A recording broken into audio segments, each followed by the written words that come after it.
The war had left San Lorenzo hollow, as though the soul of the town had been ripped out with every bomb that fell. Crumbled stone houses leaned into one another like tired old men, their walls blackened by fire. Narrow, cobbled streets, once echoing with the chatter of children and the laughter of women carrying baskets from the market, were now eerily silent. Hunger clung to the village like a second skin. Every cough carried the shadow of illness, every empty cupboard whispered despair. And yet, on that early spring morning of 1944, something unexpected appeared on the horizon. Boots, heavy, foreign boots. Men in uniforms carrying stretchers, crates marked with a red cross, and eyes that scanned not with conquest but with urgency. The villagers of San Lorenzo froze in doorways and behind shutters, watching in disbelief. For years, soldiers had brought only destruction. Why should this day be different? At the center of the group walked a man with sharp but weary eyes, Lieutenant Michael Donovan. At 28, he carried himself with the posture of someone who had seen too much too soon. His hands trembled slightly when idle, but steadied the moment they touched a bandage or a vial of medicine. He was not a soldier by choice, not anymore. He was a medic, and for him the battlefield was not where lives were taken, but where lives were wrestled back from death's grip. If stories like these move you, moments of compassion in the darkest chapters of history, make sure you subscribe now, because there are countless more human journeys waiting to be told. Donovan's team carried boxes into the ruins of the town square, their boots stirring clouds of dust. Behind him walked Nurse Evelyn Caruso, her dark hair tied back neatly, her expression a mixture of determination and tenderness. Born in New Jersey to Sicilian parents, she spoke the local dialect as easily as English. To Donovan, she was more than a nurse. She was the bridge. Without her, they would be mute strangers in hostile soil. Sergeant Red Callahan brought up the rear, his hair the same fiery hue as his temper. A combat medic hardened by months of blood and mud, Red distrusted everyone and everything that wasn't American. "They're staring at us like wolves," he muttered under his breath. "Don't expect a warm welcome." Evelyn gave him a sharp look. "Would you if armed men came into your town after years of occupation and bombings?" Red snorted but said no more. The villagers remained cautious. An old man spat near Donovan's boots, muttering about more war being dragged into their square. A mother pulled her daughter behind her skirt, glaring as though the medics themselves had fired the bombs that shattered her house. The air crackled with suspicion. Donovan knew what they saw: uniforms, foreign flags, strangers. He raised his voice, speaking slowly, though he knew few understood. "We are not here to fight. We are here to heal." His tone was steady, the kind he used with frightened soldiers on stretchers. Evelyn translated into fluid Italian, her voice carrying across the square. The silence lingered, heavy and skeptical. No one stepped forward. Donovan looked around at the hollow faces, the sunken cheeks, the dull eyes, the gaunt frames of children who should have been chasing a ball in the street. His chest tightened. He had seen wounds from bullets, from shrapnel, from explosions. But this slow erosion of life through hunger and sickness, cut deeper. He set down his case, opened it, and revealed not weapons but medicine. Gauze, syringes, bottles of quinine, a stethoscope gleaming faintly in the light. He placed them on a broken stone fountain, his every movement deliberate. Evelyn translated his words. "This is for you, no charge, no conditions." A murmur rippled through the villagers. A boy tugged at his mother's sleeve, eyes fixed on the bottles. An old woman frowned but didn't spit again. The wall of silence cracked, ever so slightly. Donovan inhaled slowly, feeling the weight of the moment. He knew winning trust would not come easily, but he also knew this. Medicine was a universal language, and perhaps, if given a chance, it could speak louder than war. And so, in the ashes of San Lorenzo, hope flickered faintly for the first time in years. The road to San Lorenzo was little more than a scar carved into the hills, winding between olive groves and fields left untended since the front swept past. Abandoned farmhouses stood roofless, their stone walls scorched. Here and there, rusted helmets or scraps of uniforms lay half buried in the mud, reminders that armies had passed this way not long before. Lieutenant Donovan rode in the front of the battered truck, his eyes fixed on the road ahead. Every turn could conceal danger. The Germans had retreated north weeks earlier, but their shadow lingered. Mines hidden in ditches, tripwires stretched across narrow bridges, and sniper nests left behind by desperation. These threats were as real as hunger or fever. "Feels like we're driving into the lion's den," muttered Sergeant Callahan from the back, gripping his rifle, though their mission was not to fight. His voice was sharp, but the set of his jaw betrayed unease more than defiance. Beside him sat Nurse Evelyn Caruso, her arms folded over her lap. She watched the countryside slip by, her expression tightening as they passed a vineyard riddled with shell holes. "These are my parents' people," she said softly. "Farmers, families. They didn't ask for any of this." Red raised a brow. "Families or not, don't expect smiles when we roll in." "They'll see the uniforms before they see the medicine," Donovan finally spoke, his tone calm but firm. "Then we'll make them see the difference, one patient at a time." The truck jolted violently as the left wheel struck a deep rut. Metal groaned, and the vehicle lurched to a halt. The driver cursed under his breath, climbing down to inspect. Donovan followed, scanning the wheel. A wooden axle brace had cracked, and without repair the truck would go no further. Behind them, the small convoy of medics grew restless. Supplies were strapped in crates, antibiotics, bandages, water purification tablets, all precious, all heavy. To lose the truck here would mean abandoning half their mission. "Perfect," Red muttered, spitting into the dirt. "Stuck in the middle of nowhere with enough medicine to start a hospital, and no way to get it there." Donovan crouched, running a hand along the splintered wood. "We can brace it. Need timber, rope, something strong enough to hold until the village." Evelyn glanced toward the tree line where chestnut trunks stood tall. The farmers used to keep sheds nearby. "There may still be tools." She hesitated before adding, "But if there are partisans hiding here, they won't welcome us." Her words proved true when minutes later shapes moved among the trees. Several villagers appeared, lean and cautious, clutching sticks and old hunting rifles. Their clothes were patched, their faces drawn. They said nothing at first, simply watching. Evelyn stepped forward, speaking quickly in dialect. Donovan caught only fragments, words like doctor, medicine, and help. The villagers' eyes shifted from Evelyn to Donovan, then to the crates stacked in the truck. Suspicion lingered, but hunger and desperation warred with fear. An older man finally lowered his stick and pointed toward a collapsed shed down the slope. Evelyn translated, "He says there are beams there we can use, but he warns us not to stay after sunset." Donovan inclined his head in thanks. "Tell him we'll be gone before then." The men helped drag broken beams to the roadside. The repair was crude. Timber lashed with rope scavenged from a half-burned cart, but the wheel sat firm enough to roll. Red tested it with a grunt. "Won't last long, but it'll get us there." As the truck rumbled forward once more, Donovan looked back. The villagers had already vanished into the trees, shadows returning to shadows. Yet he caught the faintest nod from the old man, as though a door had opened just a crack. The road stretched on, and San Lorenzo waited at its end, skeptical, wounded, and in desperate need. The truck rattled into San Lorenzo with the sound of iron scraping stone, a reminder that even repaired wheels bore scars. The town unfolded in quiet suspicion. Windows shuttered, voices hushed. Donovan's gaze swept over narrow alleys, broken fountains, and the hollow faces of villagers pressed into doorways. Their silence was heavier than any gunfire. Evelyn walked ahead, translating Donovan's calm introductions. "They're doctors," she explained to a group of women clustered around a well. "They want to help." But the women only tightened their shawls, pulling children closer. A figure stepped forward, an elderly woman, her eyes sharp as shards of glass. She muttered something harsh and spat at Donovan's boots.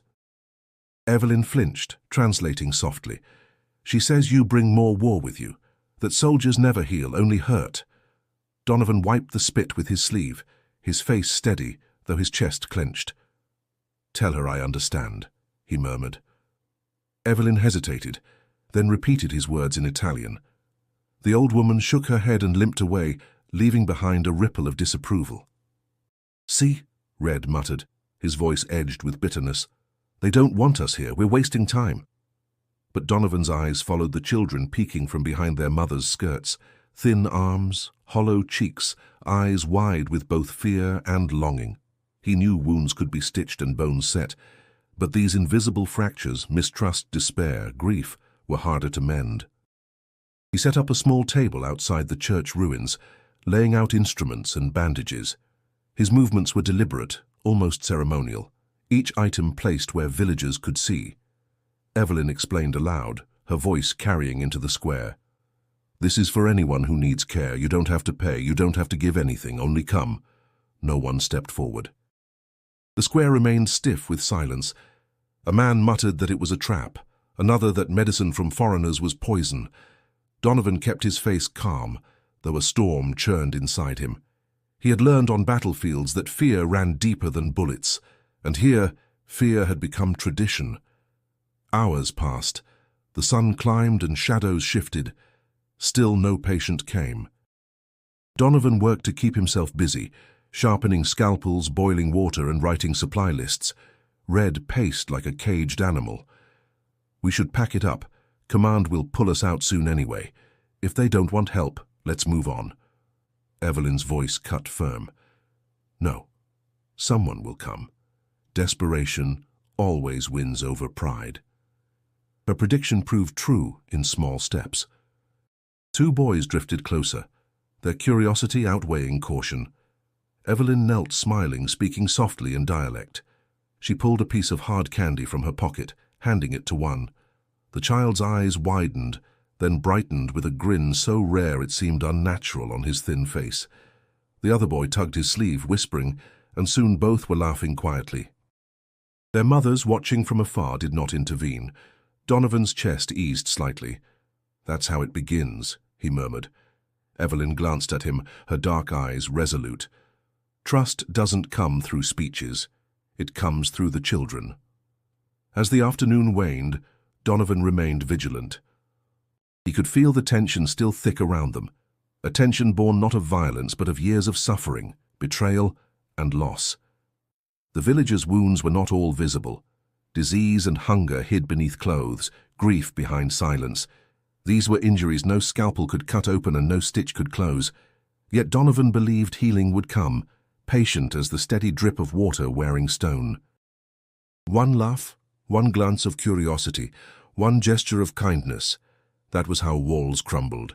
The sun lowered over San Lorenzo, painting broken roofs in gold. Donovan looked at the empty bench beside his table, waiting still. Tomorrow, perhaps, someone would sit there, and so the battle for trust had begun. By the second morning, Donovan's team had transformed the cracked stones of San Lorenzo's church steps into a makeshift clinic. The ruined nave smelled faintly of smoke and damp stone, but the tall arches still held dignity. Sunlight filtered through shattered windows, glinting off metal trays of instruments. Red muttered about working in a tomb, but Donovan ignored him, focusing instead on folding gauze with steady precision. Villagers drifted closer in cautious steps. A few children lingered, emboldened by Evelyn's laughter as she showed them how to wash their hands in boiled water. Some women nodded politely, though suspicion never fully left their eyes.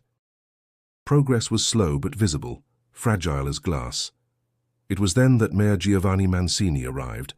A tall man with a weathered face and heavy shoulders, he carried the bearing of someone who had carried his village through storms no map could chart. His brown eyes scanned the scene with a mixture of wariness and calculation. Two men followed behind him, neither armed, but both stiff with authority. He spoke first, his voice deep and deliberate. Evelyn translated. "Lieutenant Donovan, is it? You and your people may stay during the day, but when the sun falls, this clinic must close." Donovan looked up sharply. "Close? These people need care around the clock. Illness doesn't wait for daylight." Evelyn conveyed his words, her tone gentle but firm. The mayor shook his head. "Night is dangerous," he said. "You do not understand this land. Shadows carry whispers, bandits, soldiers, desperate men. If harm comes here after dark, the blood will be on your hands and mine." Red leaned closer to Donovan, muttering, Sounds like he just wants us gone, doesn't trust us a bit. Donovan straightened, his jaw tightening. Tell him we're not here to occupy his town. We're not soldiers of conquest. We're here to serve, Evelyn translated, her voice strong. Mancini's eyes softened slightly, though his expression remained guarded. He studied Donovan as though measuring the weight of his words against years of disappointment. Finally, he said, I will allow this for now. But understand, Lieutenant, San Lorenzo has buried too many promises. Break this one and you'll be no different from the rest. A silence settled. The villagers nearby shifted uneasily, their ears tuned to every word. Donovan sensed the weight of the moment. This was not simply an order, but a test. He nodded slowly.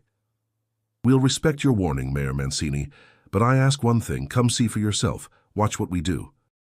Let your people judge with their own eyes. The mayor's brow furrowed, as though the suggestion surprised him. Then, with a curt nod, he turned and walked into the square. His men followed, leaving behind a tension that clung to the air. Red exhaled sharply.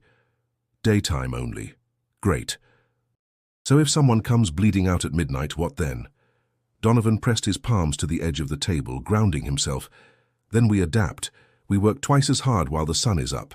And maybe, just maybe, we earn their trust before nightfall. Evelyn glanced at him, her expression unreadable. You sounded almost like a preacher just now. He allowed himself a faint smile. No? Just a medic who's tired of watching people die. The rest of the day passed with a tentative rhythm. An old man approached with a persistent cough. Donovan listened carefully, prescribed rest, and gave him medicine. A woman brought her daughter with a fever. Evelyn soothed her in dialect while Donovan mixed quinine into water. Each patient that crossed the threshold was a victory, however small. Yet as the sun dipped behind the hills, Donovan couldn't ignore the mayor's words echoing in his mind. Night in San Lorenzo carried dangers he couldn't yet name, and so the clinic's true trial was only beginning. Morning light spilled across the broken stones of San Lorenzo Square, carrying with it a faint sense of anticipation. Donovan and his team had risen early, arranging supplies with care, boiling water and preparing bandages. The villagers still lingered at the edges, their eyes skeptical, their bodies hesitant. The mayor's warning from the day before weighed heavily in the air, yet Donovan refused to let it break his resolve. Then a sound cut through the stillness, the hurried shuffle of footsteps. A woman appeared, clutching the hand of a young boy. Her shawl was torn, her face pale with exhaustion, but her grip was firm, protective. The boy limped, his legs swollen and red, each step a wince of pain. Murmurs spread quickly through the crowd. The first had come. The woman's voice cracked as she spoke rapidly to Evelyn, pointing at the boy's leg. Evelyn translated quickly, her tone urgent. He has an infection. She says it started as a scrape, but it spread. He hasn't slept for days.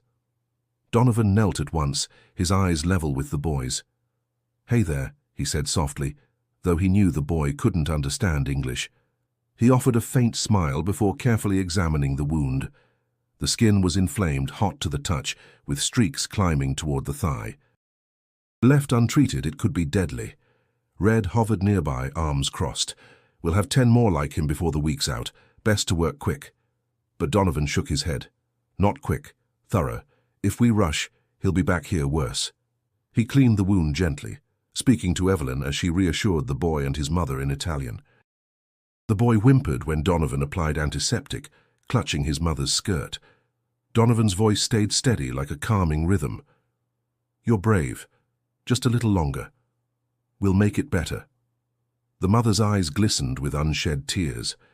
She reached out, gripping Donovan's sleeve as though anchoring herself.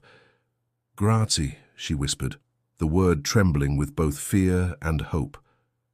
When Donovan finished, he wrapped the leg with clean bandages, securing it carefully. He gave Evelyn instructions to translate.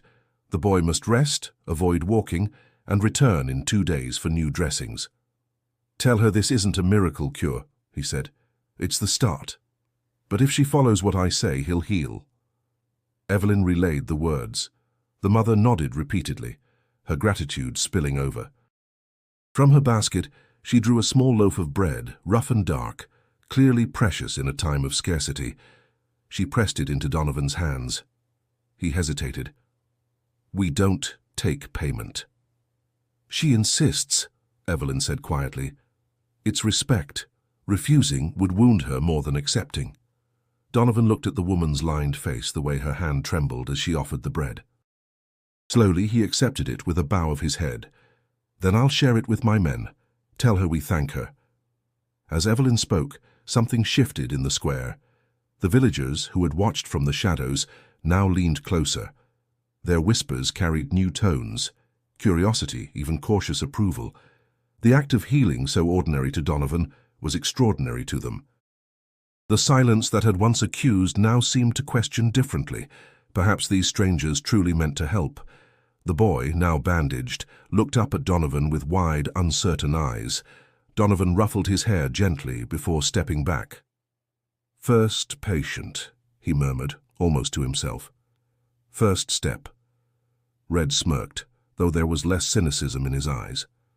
One down. 100 to go. Donovan allowed himself a faint smile. The tide was turning, not in speeches or promises, but in the quiet bond between healer and patient. For the first time since arriving, he felt the door to San Lorenzo had opened, just a little wider. The clinic had begun to breathe with its own rhythm. Each morning, villagers gathered at the square, carrying coughs, fevers, and wounds that had waited too long for care. Donovan worked tirelessly, sleeves rolled up, his hands steady, even as his body ached. For every patient treated, for every smile Evelyn coaxed out of frightened children, a little more suspicion dissolved. Yet progress never came without shadows. One evening, as Donovan reviewed supply lists by lantern light, a messenger arrived from headquarters with a sealed letter. Donovan read it twice, his brow tightening. Command was ordering the medical unit to relocate within 48 hours to support troops pushing north. Red slammed his fist against the table when Donovan shared the news. "I told you, Mike, this was always temporary. We're not running a hospital, we're chasing the front lines." Donovan folded the paper carefully, though his chest burned. "Tell that to the boy with the bandaged leg, or the old man breathing easier because of the quinine. They need us here." Evelyn's face was pale in the lantern glow. "If we leave now, it will crush them. They're only just beginning to trust us." The order weighed heavy, an invisible siege pressing not from the outside, but from within their own command. Donovan knew disobedience could cost him his career, perhaps even a court-martial. But leaving would mean abandoning the fragile bond they had built. The following morning, the mayor arrived again, his arms folded.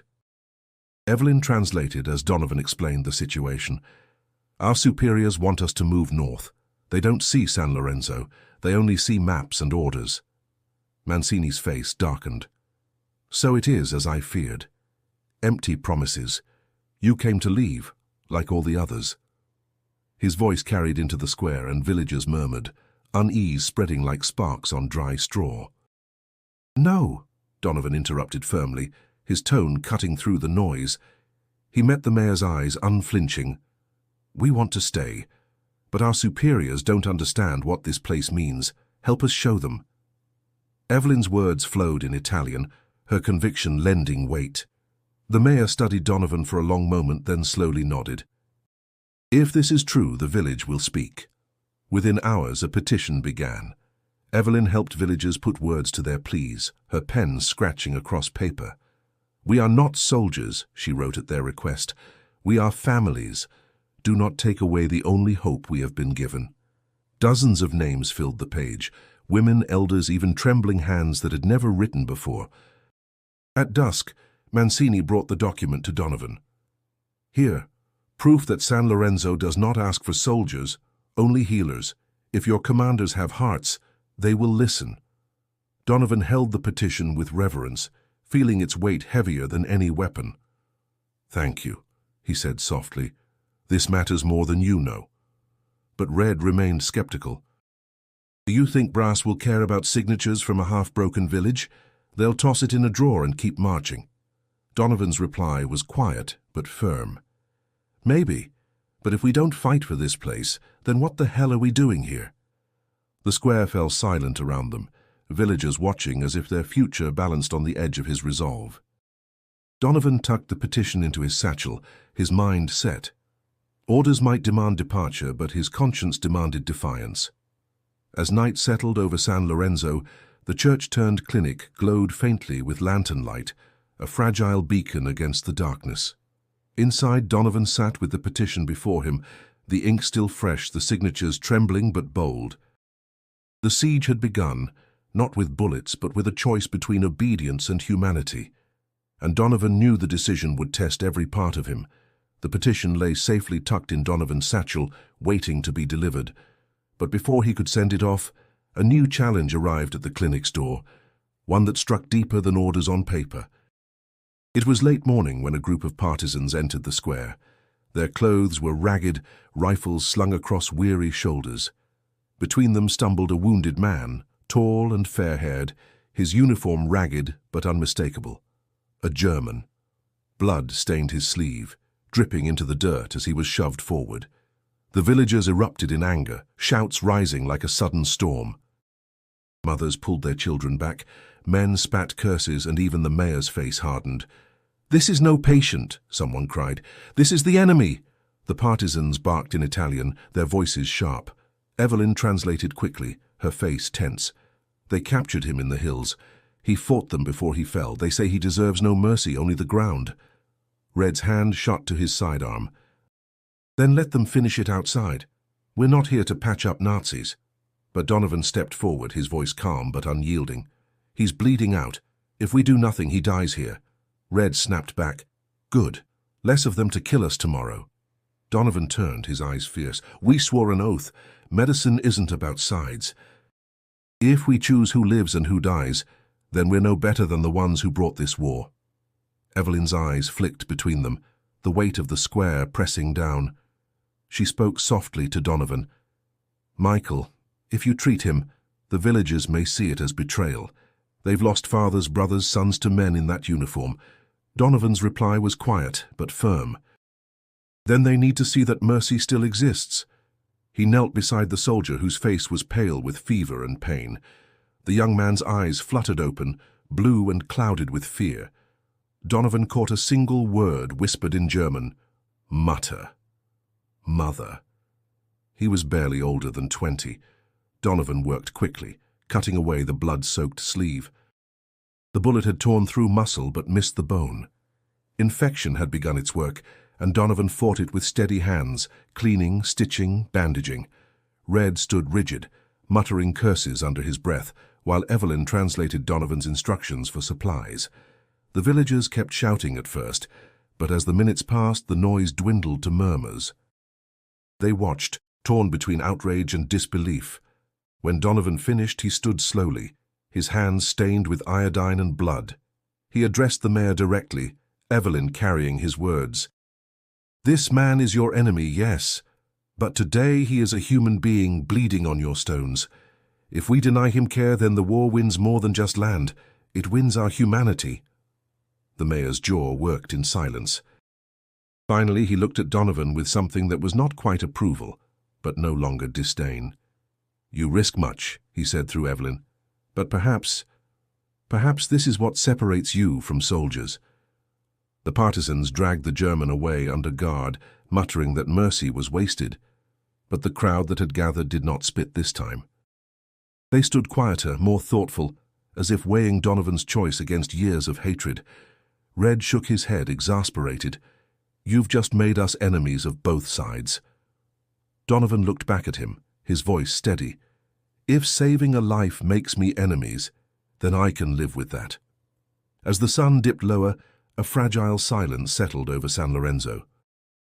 Mercy had been offered where none was expected, and though not all understood, something had shifted.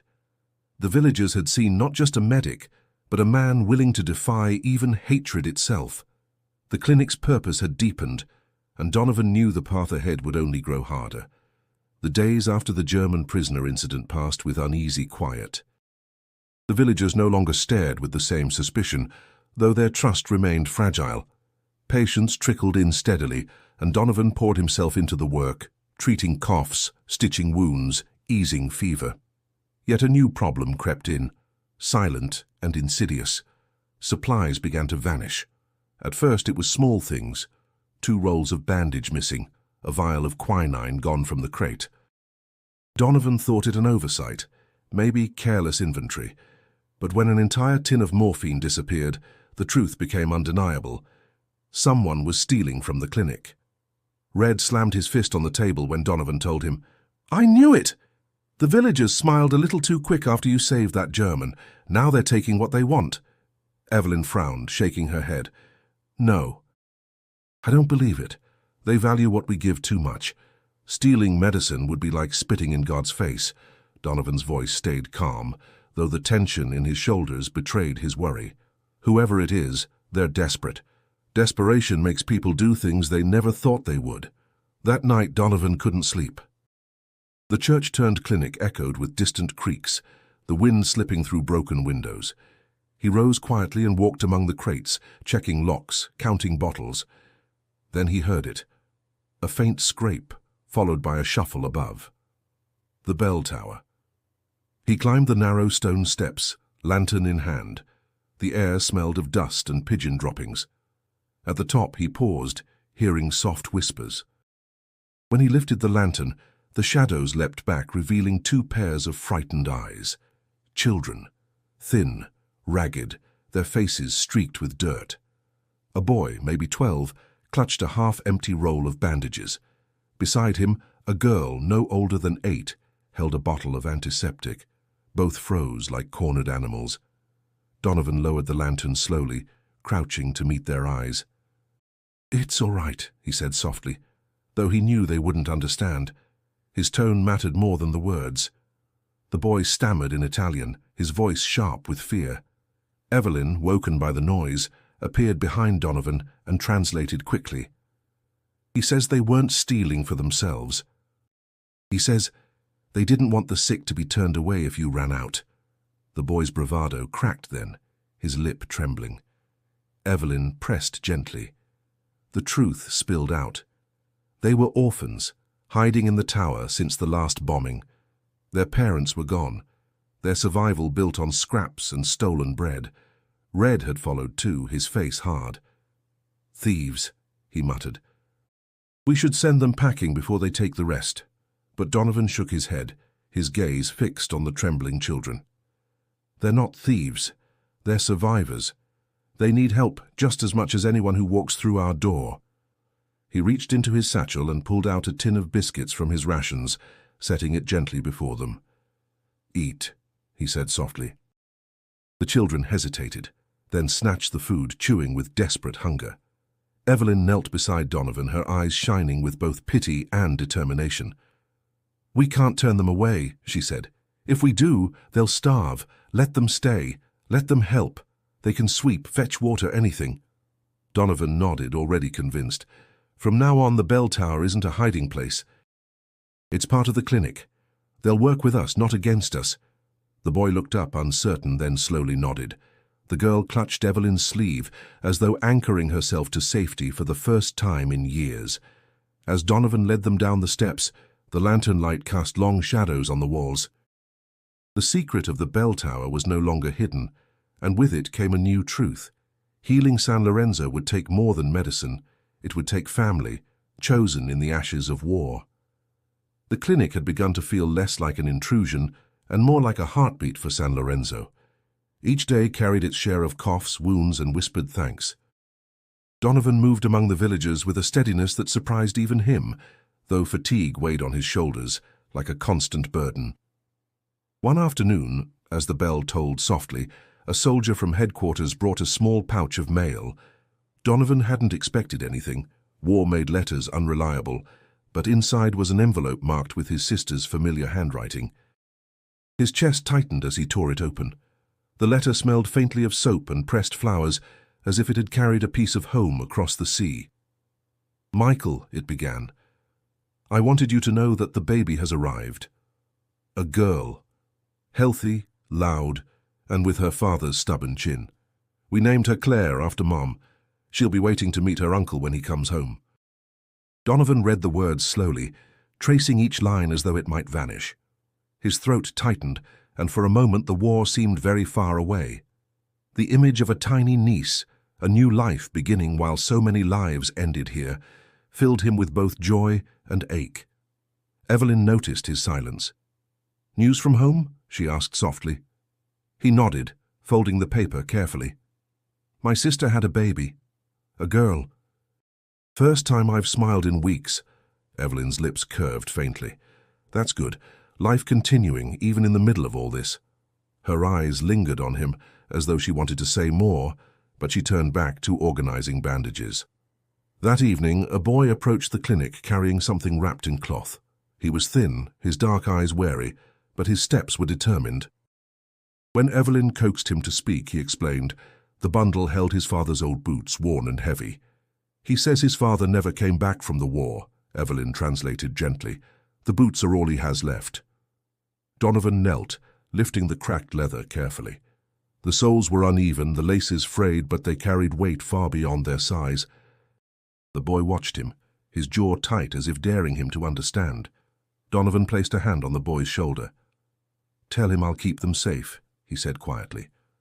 Evelyn's voice carried the words, and the boy's shoulders eased ever so slightly. Later, as the clinic settled into evening routine, Donovan pulled out a notebook. By lantern light, he began writing a letter back to his sister. "Claire," he wrote, "I may never meet you, but I want you to know that even here in the ruins of Italy, life refuses to die. Today I held boots that belonged to a father lost, and tomorrow I'll teach a boy a word of English he'll carry like treasure. That's what we fight for, not just victory, but the chance for people like you to grow up in a world where kindness still matters." The next day, Donovan kept his promise.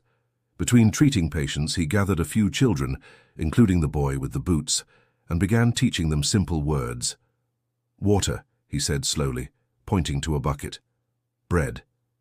He tore a piece and passed it around, each child repeating the sound with laughter. Evelyn watched, her expression softening. "You're giving them more than medicine," she murmured.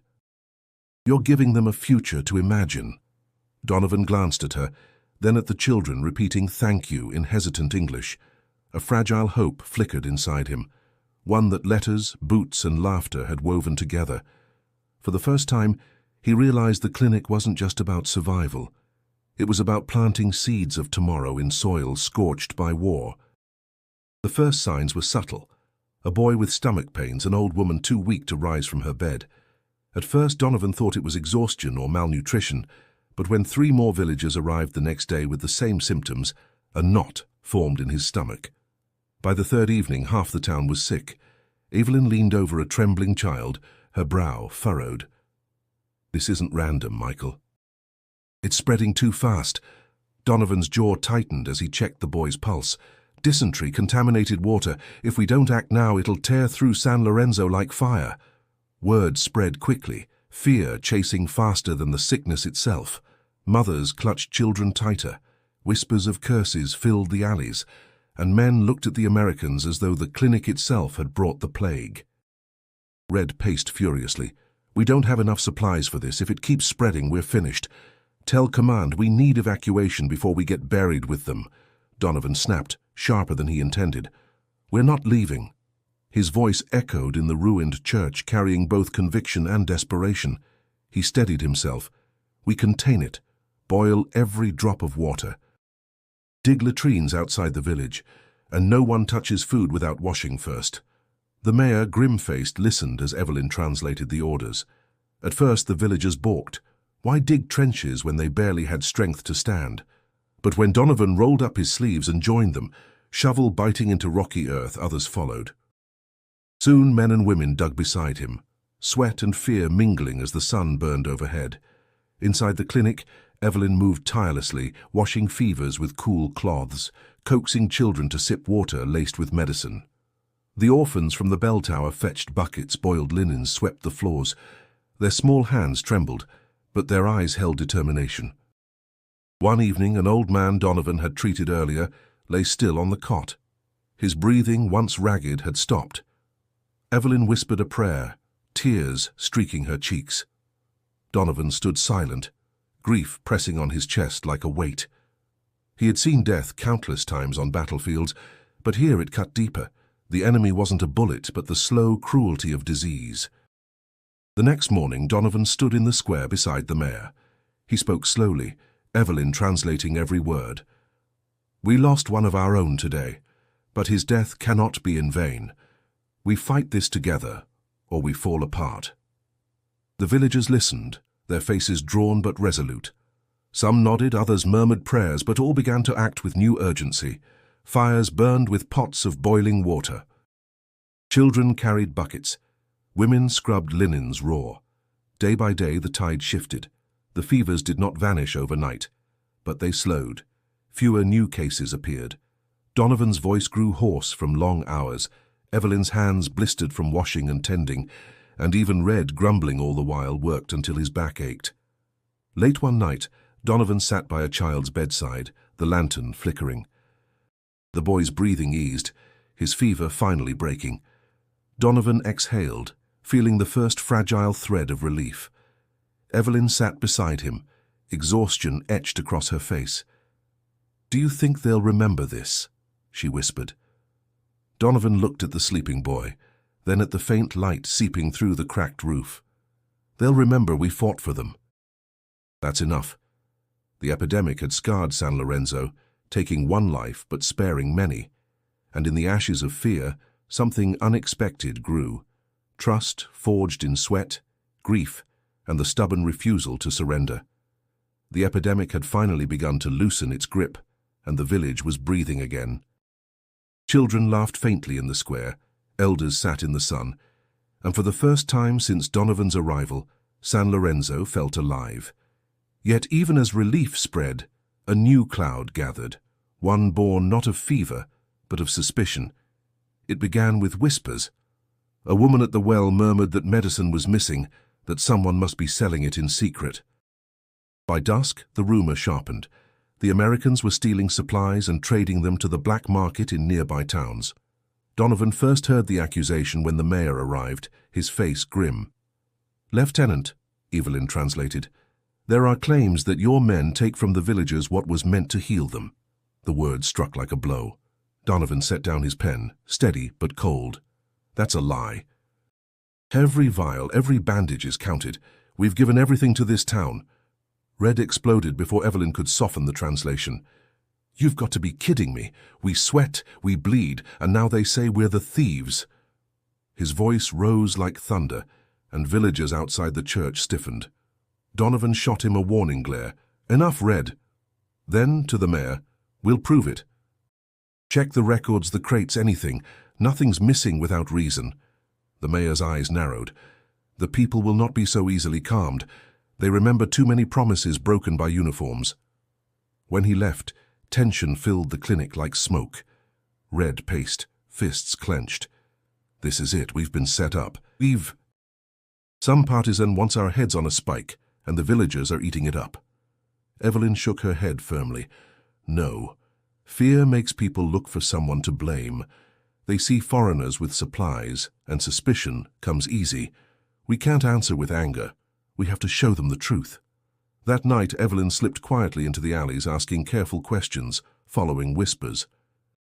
Donovan waited in the clinic, sleepless, going over inventory again and again. Nothing was missing beyond what had been used. Still, the rumors grew louder by morning. Evelyn returned, her face pale but determined. "I found it," she said. "It wasn't the villagers and it wasn't us partisans. They took crates during the fever, morphine, quinine. They're trading it for weapons." Red cursed under his breath. "So now we're the scapegoats for their war." Donovan rubbed his temples, exhaustion pressing deep. "The truth doesn't matter if people won't believe it, but we can't let this stand. If trust breaks now, everything we built collapses." The next day, Evelyn gathered the villagers in the square. Donovan stood before them with the crates, showing each item, each bottle counted and listed. Evelyn's voice carried firm and clear. "Nothing has been taken by these medics. The missing supplies were stolen by fighters in the hills, not by those who heal you." Murmurs rippled through the crowd. Some still doubted, but others nodded slowly. The mayor studied Donovan's steady face, then spoke with measured gravity. "Perhaps we judged too quickly, Perhaps mercy deserves faith. It was not full absolution, but it was enough. The storm began to pass. That night, Donovan sat with Evelyn outside the church steps, the cool air carrying the scent of olive trees. His voice was low. "Every time we make progress, something threatens to tear it apart." Evelyn looked at him, her eyes tired but unwavering. "And every time, we stand firm. That's the only way trust grows, through storms." Donovan nodded, though the weight of command still pressed on him. For now, suspicion had been silenced, but he knew peace in San Lorenzo was always fragile, always waiting for the next gust of wind. The storm came without warning. Clouds rolled over the valley like armies in formation, and by nightfall the skies split open. Rain hammered the roofs of San Lorenzo, spilling through cracks in tiles and rushing down narrow alleys. The church, already weakened by years of shelling and neglect, groaned under the assault. Donovan was tending to a patient when the first leak broke through, water dripping onto the altar they had turned into a supply table. He looked up, frowning. "Evelyn, grab the bandages before they're ruined." Within minutes, water poured in from multiple breaches, flooding the floor. Patients huddled together, coughing, as villagers tried to push buckets beneath the streams. Red cursed, kicking aside a chair as the water rose ankle-deep. "We can't patch this with buckets. The whole place is falling apart." Donovan's mind raced. The church had been their refuge, their sanctuary of healing, but now it was becoming uninhabitable. He turned to the mayor, who had rushed in, cloak soaked through. "We need shelter, somewhere dry. If we lose the supplies, people will die." The mayor shook his head grimly. "The school collapsed last winter. The granary was shelled. Only the old winery stands, but it has not been used in years." Donovan seized on the words. "Then we use it. Tell everyone to help." "We moved the clinic tonight." Evelyn's eyes widened. "In this storm?" "Michael, the mud alone could swallow the carts." He met her gaze, voice steady despite the chaos. "If we wait until morning, there'll be nothing left to move." The decision sparked immediate action. Villagers, medics, and even children formed a chain, hauling crates through the pounding rain. Evelyn clutched lanterns against the wind, guiding the way. Red, soaked to the bone, grumbled with every step, yet carried more than anyone.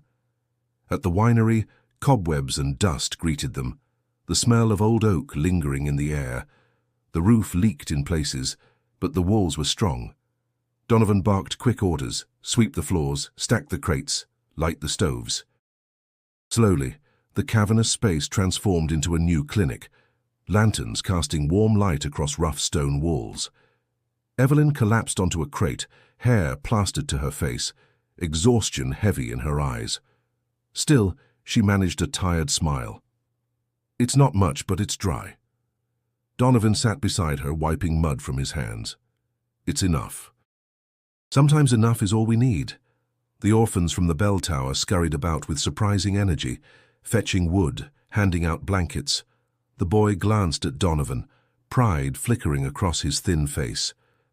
"We helped," he said in broken English, and Donovan felt a warmth that no storm could quench. The mayor arrived later, inspecting the new clinic. He nodded slowly, his usual sternness softened. "I thought you would abandon us when the church fell. Instead, you stayed. You fought the storm with us." Donovan met his gaze, water still dripping from his uniform. "This isn't just our clinic. It's yours. We'll fight for it together." The mayor extended his hand, rough, weathered, but sincere. Donovan clasped it firmly, the gesture sealing a bond stronger than any petition. As the storm raged outside, the winery echoed with a strange kind of peace. Patients lay on cots, villagers shared bread, medics moved with quiet purpose. Rain battered the valley, but inside those stone walls resilience held steady. Donovan leaned back, weary yet unbroken. The storm had tested them, but it had also revealed something deeper. San Lorenzo was no longer a village simply receiving aid. It was a village standing shoulder to shoulder with those who came to heal. The winery had barely settled into its rhythm when the news arrived. A rider from headquarters brought the sealed envelope, his face tight with duty, as he handed it to Donovan. The lieutenant unfolded the paper slowly, already sensing its weight. The words were clear, unbending. The unit was to leave San Lorenzo within 3 days and rejoin the advance north. No exceptions. Donovan stared at the order in silence. His chest tightened, his jaw locking against the frustration rising inside him. Evelyn leaned closer, reading the lines over his shoulder. Her hand flew to her mouth. "They can't. Not now, not after everything." Red's voice broke the silence, sharp with bitter laughter. "Well, there it is. I told you this was coming. Brass doesn't give a damn about villagers or their trust. They want boots moving, not bandages." Donovan folded the paper carefully, setting it on the table as though it might shatter if handled roughly. "I can't accept this. Not after the fevers, not after the storm. These people need us." Evelyn's voice trembled. "Michael, what will you do? Disobey outright?" He looked at her, his eyes heavy. "I don't know. But leaving now feels like betrayal." The mayor soon learned of the order, the news spreading through the village like fire on dry grass. That evening he entered the winery, his expression carved with both sorrow and anger. "So the stories were true," Evelyn translated, her voice unsteady. "You came to heal, but only for a while. And then you leave." Donovan met his gaze, unflinching. "It isn't our choice. If it were, we'd stay." The mayor's eyes searched his face, testing for lies. At last he sighed deeply, shoulders sinking. "I believe you. But belief does not stop the hurt." The villagers decided to act in their own way. On the second night, the square filled with lanterns and tables. Women brought bread, olives and wine saved from hidden cellars. Children clutched flowers. A feast unfolded, not of plenty but of gratitude. Evelyn blinked back tears as she watched the spread. "They're saying thank you before you're even gone." Donovan stood among the villagers, shaking hands, exchanging embraces. He felt both honored and hollow. Each smile cut deeper, a reminder of what they were being forced to abandon. Near the end of the feast, Mayor Mancini rose. In his weathered hands he carried an old wooden box. He opened it slowly, revealing a tarnished bronze cross once used to mark the village's small infirmary before the war destroyed it. He held it out to Donovan. "This belonged to San Lorenzo's healers," Evelyn translated, her voice breaking. "They passed it from one to another through plague and famine. Now it is yours." Donovan took the cross with reverence, his throat too tight for words. He managed only a nod, but the weight of the gesture pressed into him like a vow.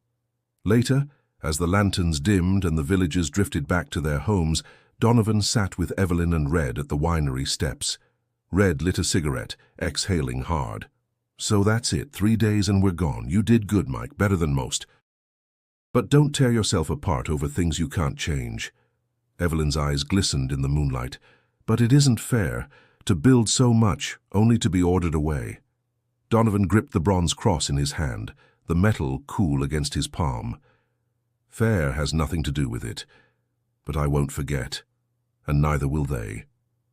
The farewell order loomed over them like a sentence already written. The clinic still bustled, but every heartbeat carried the echo of an ending none of them wanted to face. The day of departure arrived with skies painted gold, as though the sun itself wished to soften the weight pressing down on San Lorenzo. The truck was loaded with crates, bedrolls, and weary hearts. Every clang of metal against wood felt like a nail sealing the end of something sacred. Donovan stood beside the vehicle, his uniform heavy with more than mud. The bronze cross from the mayor rested in his breast pocket, its weight grounding him as villagers gathered in silence. They did not shout or protest. They simply stood, faces lined with grief, as if words could no longer bear the burden of farewell. Evelyn moved among them, hugging children, whispering promises she wasn't sure she could keep. Her dark eyes glistened as she bent to kiss the forehead of the boy from the bell tower. "Be brave," she told him. "Help your sister. The world will need people like you." Red busied himself with the straps on the truck, muttering curses meant to hide his own unease. But when an elderly woman pressed a rosary into his hand, his tough facade cracked. "I'm no saint," he mumbled, closing his fist around the beads. She only smiled, whispering a blessing. As Donovan prepared to climb aboard, a small voice called his name. Salvatore, the boy who had once brought his father's boots, stood before him. His eyes shone with both sorrow and determination. In his arms he carried those same boots, polished as best he could manage. "You keep," the boy said in halting English. "My papa, he cannot wear. You make promise." Donovan's throat tightened. He knelt, placing his hands gently on the boy's shoulders. "These belong to your father. They're part of your family." The boy shook his head, tears spilling freely. "Now you are family too." Evelyn translated the rest, her voice trembling. Donovan swallowed hard, then accepted the boots with reverence. "I'll carry them," he said, "and I'll carry your promise with me." The boy clung to him for a moment, then stepped back, his small chest rising with brave defiance. The mayor approached next, his expression somber yet steady. "Lieutenant Donovan," he said through Evelyn, "this village has known armies that took and armies that destroyed. You were the first to give. For that, San Lorenzo will never forget." Donovan bowed his head, unable to speak. The mayor extended his hand, and Donovan grasped it firmly, their eyes locking in silent understanding. Finally, the engine roared to life. Donovan, Evelyn, and Red climbed onto the truck bed, facing the sea of villagers one last time. Children waved, women pressed hands to hearts, men raised fingers in silent salute. The truck rolled forward, wheels grinding against the stones of the square. Donovan stood, holding the boots high for Salvatore to see, a pledge that the bond between them would not break. The boy raised his chin, blinking back tears, and gave a nod that was more man than child. As the village faded behind them, Donovan turned to Evelyn. Her eyes were fixed on the horizon, but her voice carried the weight of both hope and sorrow. "Do you think we'll ever come back?" Donovan looked at the fading rooftops, the bell tower rising stubborn against the dying light. "Someday," he said softly, "we have to." The sun dipped lower, casting long shadows across the valley. It was a sunset that marked not only the end of their time in San Lorenzo, but the end of a chapter written in sacrifice, mercy, and bonds that war could not erase. And though the truck carried them away, Donovan knew the heart of the village would travel with him, stitched into memory like a wound that healed, but never vanished. Years passed before Donovan saw San Lorenzo again. The war had ended, leaving behind ruins, graves, and memories that clung like shadows. He had returned to the United States, buried himself in work at veterans' hospitals, and tried to live in a world that no longer trembled under the thunder of artillery. Yet San Lorenzo never left him. From afar he sent what he could: boxes of medical books, shipments of gauze, small parcels of vitamins. Each package carried a note, translated into Italian by Evelyn, who had written faithfully until the day she married and settled in New York. Donovan often wondered whether the villagers still remembered him, or if his efforts vanished into silence. Then, one spring, long after uniforms were folded away, Donovan found himself standing once more at the edge of the valley. The olive trees had regrown green and strong, and the vineyards stretched wide, no longer riddled with shell holes. San Lorenzo stood scarred, but alive. As he walked through the familiar square, children darted past with laughter, their voices echoing against the stone. The sight filled him with a quiet ache, life continuing where he had once feared only death. At the old church, now rebuilt, Donovan stopped short. A bronze plaque was fixed to the wall. The words, etched in both Italian and English, read, "To those who healed without borders, who gave mercy when the world had none." His chest tightened. He reached out, running his fingers across the letters, memories rushing back. The boy with the infected leg, the orphans in the bell tower, Salvatore with his father's boots. A voice called his name. He turned to see a tall man approaching, dark-haired, broad-shouldered, his steps confident. For a moment Donovan didn't recognize him. Then the man smiled, and Donovan saw the boy in his eyes. "Salvatore," Donovan whispered. "Yes," the man replied in accented English, his voice warm. "I studied medicine like you. Your books, they were my teachers. I am doctor now, for San Lorenzo." Donovan's throat closed. Pride swelled in his chest, mingled with relief. "You did it. You carried it forward." Salvatore nodded, his expression firm but kind. Because you showed me that healing is not weakness. It is the greatest strength. The boots I gave you, do you still have them? Donovan smiled faintly. Every step of my life. They reminded me why I stayed in the fight. The two men stood in silence for a moment, the weight of years between them bridged by memory. Children's laughter filled the air, and the bell tower, repaired and whole, rang with steady tones. The mayor had long since passed, but Salvatore explained how the village rebuilt. The clinic you began never closed. We carried it on, brick by brick, lesson by lesson. Today, San Lorenzo is stronger because once strangers came not to take but to give. Donovan felt tears prick his eyes. He had always wondered whether their brief presence had truly mattered. Now he had his answer, not in medals or records, but in the life before him, in a village alive with hope. As the sun lowered, Donovan sat on a bench outside the church, watching villagers greet one another with warmth. He breathed deeply, the scent of wine, bread, and spring blossoms filling the air. For the first time in years, he felt at peace. He knew he could not stay, but San Lorenzo no longer needed him. It had learned to heal itself. His work was done, yet its echoes would carry on. If this story touched you, subscribe now for more true accounts of resilience and compassion that remind us what humanity can endure. And before you go, click on the video waiting for you here. It carries another untold chapter of the war, one that will move you just as deeply.